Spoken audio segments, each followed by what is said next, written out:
चलने में फिर देर हो रही है।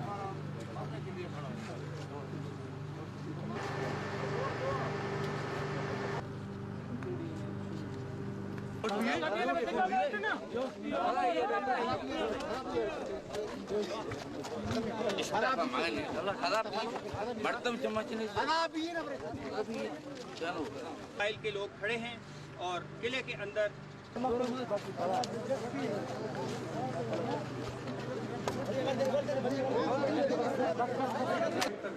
को अपने जो कत्ल हुए हैं। Everyone is after our national wealth, our Baloch national wealth.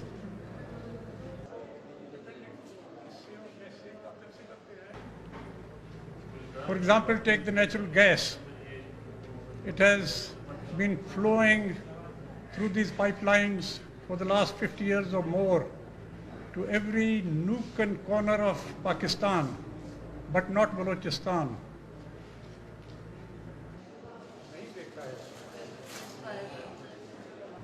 So it is daylight robbery by force of arms.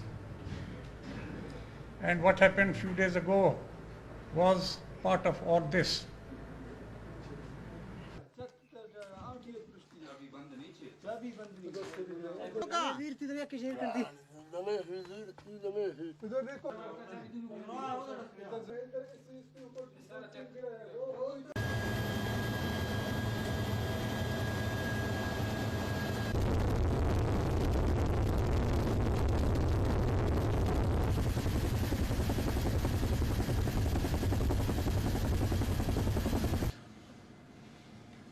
Now these four areas are specifically important when we talk of security. Sir, हमारे पास capability है to force our way through to go and get in touch with the people who are sounded there through these posts. We have not done it. We have not done it. This is one, our restraint, and this is our plan. We have no intention of doing it. What we want is the security situation should prevail. Now it is the government's job, like.